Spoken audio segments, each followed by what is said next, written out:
Hey guys, so if you hadn't already heard, I did test positive for COVID, so I'm not sure when I'm coming back. It'll probably be next week sometime. But it is important to watch these videos, follow along, do the work, don't get behind because I'm not going to be able to go over these notes again and take a full class day. I will review them with you when we get back to school, but I'm not going to be able to do an entire day on like this stuff. So please follow along. If you have questions, email me. I can answer emails. I'll be awake all day, maybe take a little nap here or there, but do your best to follow along. And if you need help, ask a partner, ask someone who sits next to you, and I'm sure they can help you figure it out. But luckily, this stuff I don't think is too bad. Especially we've already done this for 2 days. This is just a little trickier. But what's weird is I find that sometimes students get this day better than the previous days. I've been doing it for so long. Okay, so this is called, I quote, double elimination. So it doesn't technically have a term, but I call it double elimination because in these examples, you end up having to multiply both equations to eliminate a variable, and you'll see why. So this first one, I had a word problem go along with the equations because we are eventually going to have to write equations for word problems, so it kind of exposes you to it. So 3 packs of gum and 3 jumbo candy bars cost $10.50. So that is this top equation. And that's this right here. Notice the gum is X, so it goes with the 3. The candy bar is Y, so that goes with the 3. And the next one, 5 packs of gum and 4 jumbo candy bars cost $15.50. And that's this equation. I'm going to erase this just so, oops, you can see it better. Okay, so now if you look at this, 3x, 3y, you can't multiply a 3 to get a 5. You can't multiply a 3 right here to get a 4. So either way, you can't, there's nothing you can do. And don't ever divide. That'll make life crazy.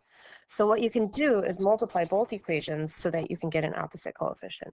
Now what I suggest doing, usually, especially if they ask you to figure out what both of them are, is just multiply each equation. So if this is a 3 here, multiply this by 3. If that's a 5, multiply this by 5, and pick one of them to be negative. Because if we do this, you're going to have a 15x and a 15x.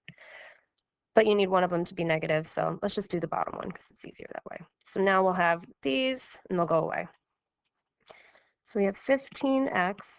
So don't forget, you need to distribute all over all 3 terms and the equal sign. So 5 times 3x is 15x, plus 5 times 3y is 15y, and equals, let me get my calculator. I'm sure I could figure it out without my calculator, but I don't feel like it right now. So 52.5 or 5250. I'm going to write the 0 just because we're working with money. Now down below, negative 3 times 5x is negative 15x minus 12y, and that equals negative 3 times 15.5, which is negative 46.50.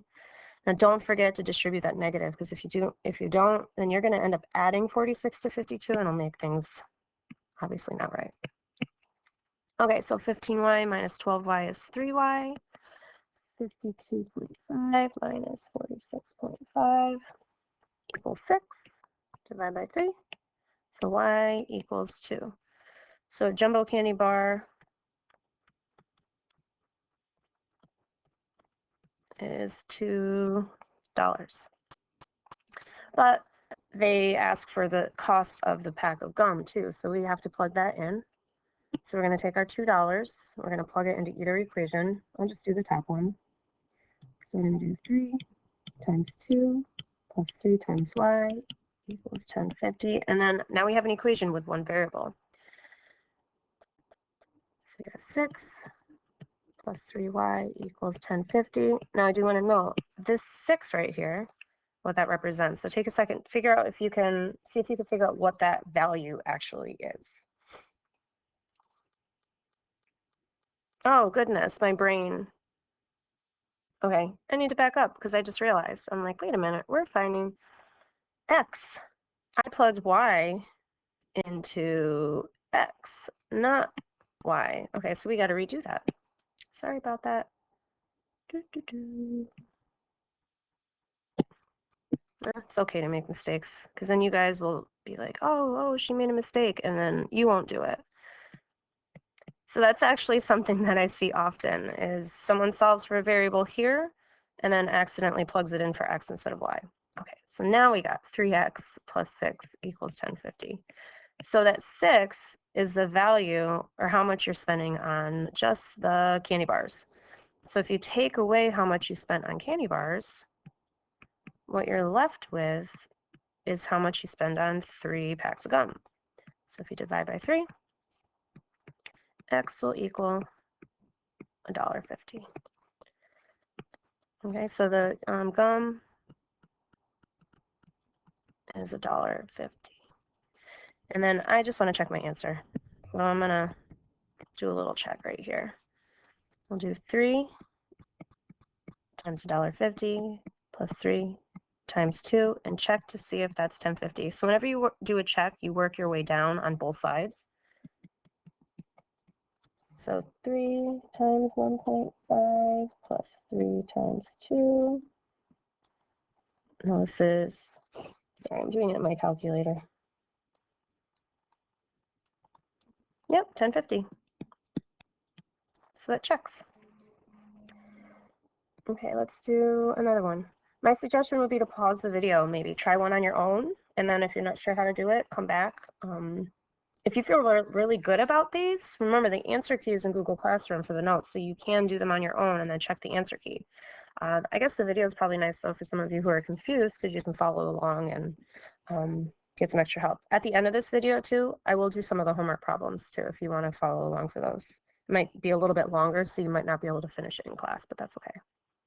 Okay, so what's nice here is notice that the y value or the y's already have opposite coefficients. So the best bet would probably be just to multiply so that you eliminate the y's.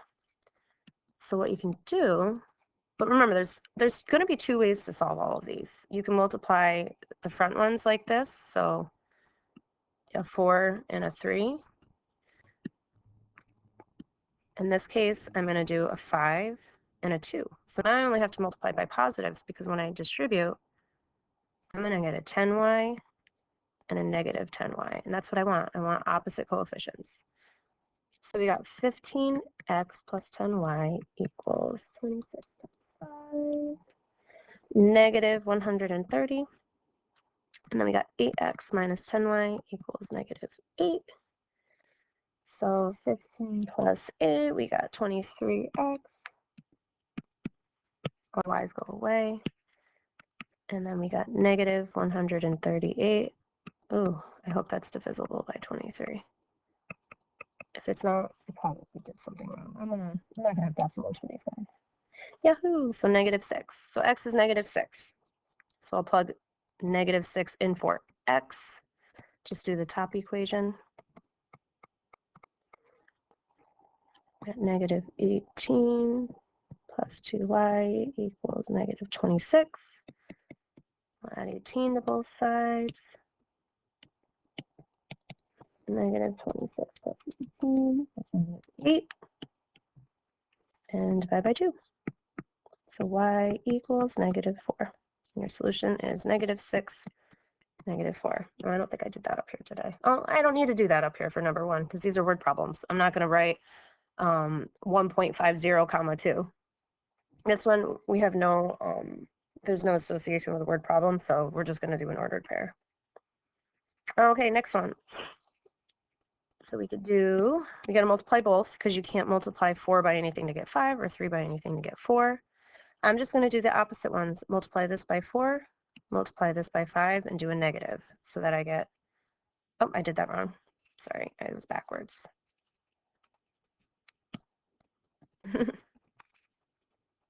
Not gonna lie, brain's a little foggy. So we got a 4 and a, oh my god, I did it again.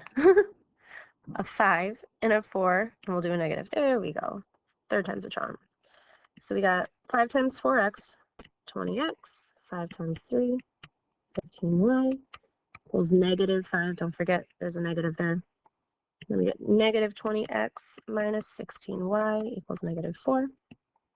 Let's go away. Oh, this is nice. negative y equals negative 9. If that's the case, then positive y has to equal positive 9. And let's plug in. You can do the top equation or the bottom. It doesn't matter. I tend to do whichever one's easier. The bottom one might have been easier because I had a negative, but that's okay. Minus 27, minus 27. So 4x's equal negative 28, which means x equals negative 7. So if I'm going too fast, just feel free to pause the video.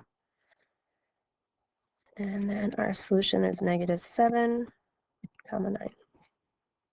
Now, if I plug negative 7 in for x and y, or 9 in for y for both equations, the equations will be true. So that's the whole point of that solution. Let's see something real quick. Okay. Like I said, these are the solutions that you'll find in Google Classroom. Pretty much the same, just no explanation at all. That's all. Okay, 3 more.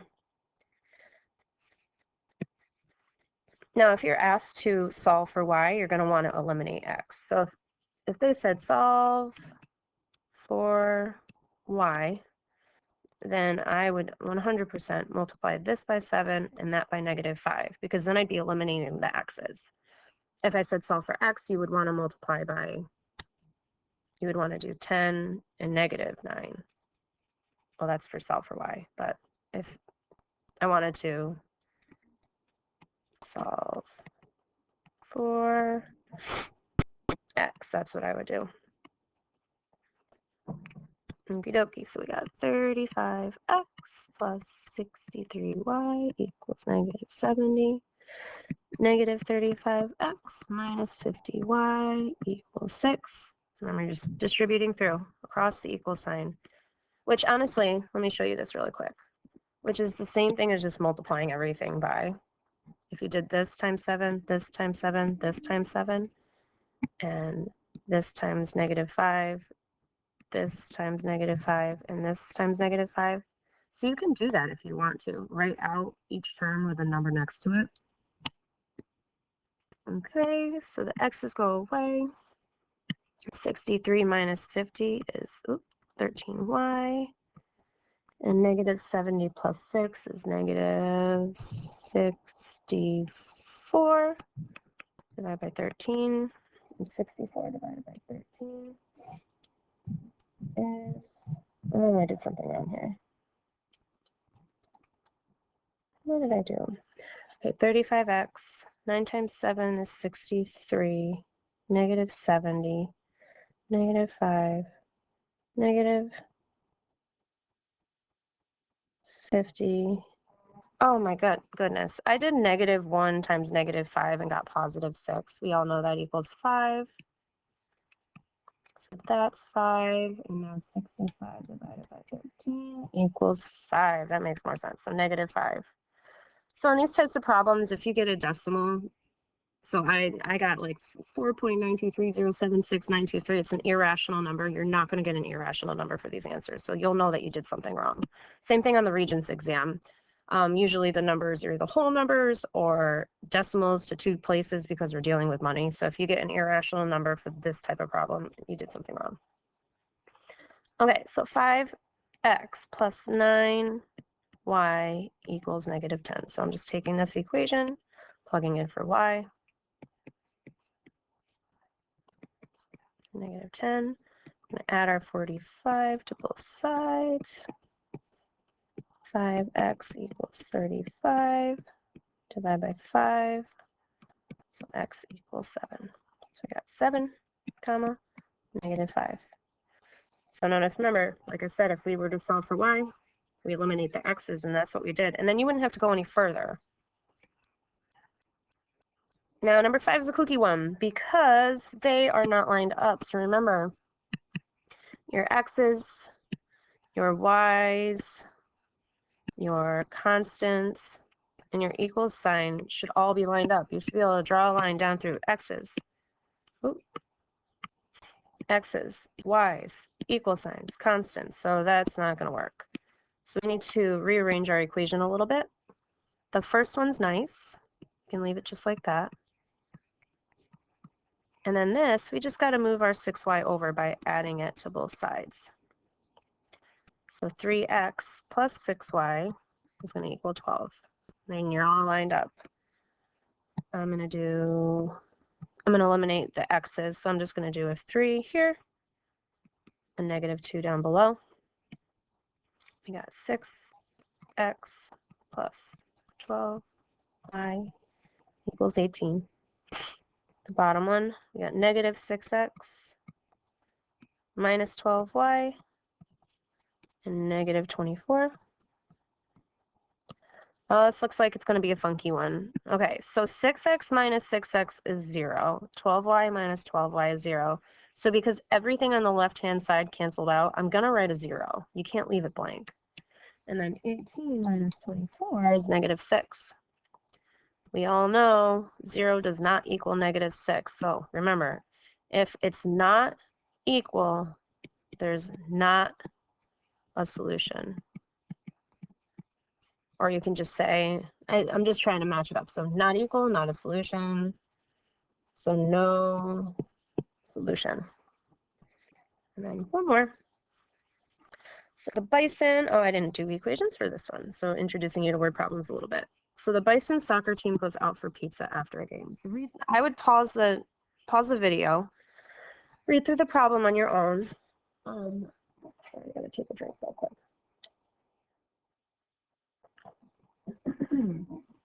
Read through the problem, see if you can get the equations on your own, and see if you can solve them. And take a couple minutes to do that. Maybe work with someone next to you, see if you guys can figure it out together. And then start the video again and see if you got it right. So 5 large pizzas plus 3 medium pizzas together have 110 slices. So there's one equation. Let me do this. 2 large pizzas plus 9 medium pizzas have 122 slices. How many slices are in each size? So you do have to find both of them. I'm going to do, instead of x's and y's, I'm going to do l's and m's. So the blue one, 5 large pizzas plus 3 medium pizzas together have 110 slices. So we're looking for how many slices. So L and M are going to represent the number of slices. So 5 large pizzas, if you do 5 times L, that's how many pieces of pizza you get from the large pizzas. Plus 3 times M is how many pieces of pizza you get from the medium pizzas.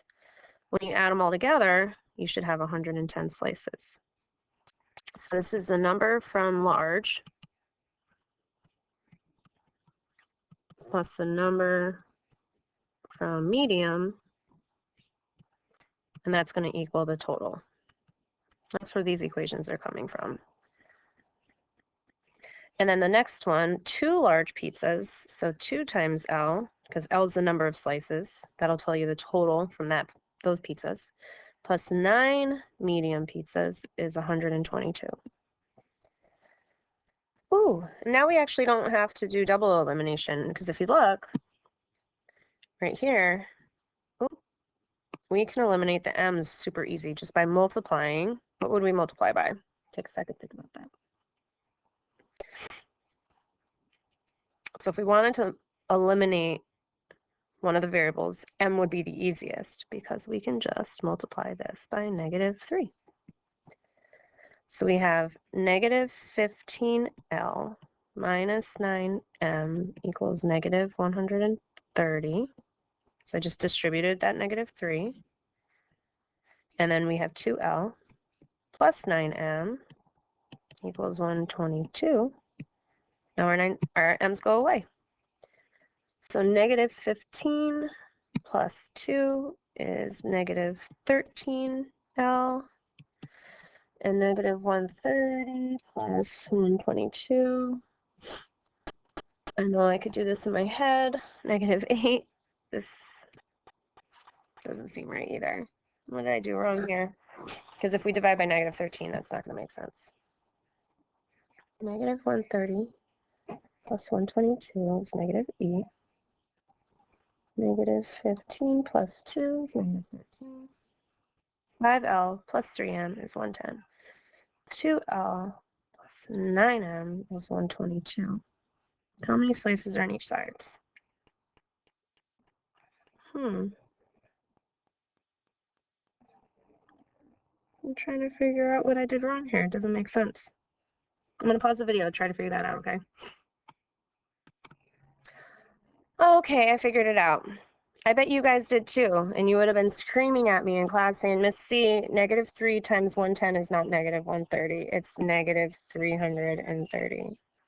So I knew I did something wrong because if I finished doing this, I would get a decimal, and it does not make sense for a pizza to have decimal slices. So we got -330 plus 122. This is going to make a lot more sense. -208 divided by -13. I know it. You guys all would have been yelling at me. So L is 16. That means the number of slices in a large pizza is 16. And then we have to find the number in the medium. So let's do the bottom one, smaller numbers. So 2 times 16 plus 9m. Remember, we're looking for medium, so I'm going to put that there. Is 122. This is 32. Subtract 32. The 32 slices that we get from the large pizzas. That's 90. Divide by 9. So m equals 10. So the number of slices in a medium pizza is 10. And there's your answer. Okay, I'm gonna end this video and I'll start a new one too that has the homework on it. So if you need help with the homework, I mean, try to do it on your own first, but if you need help, you can always use it as a guide. Okie dokie. Bye guys, I hope you have a good day.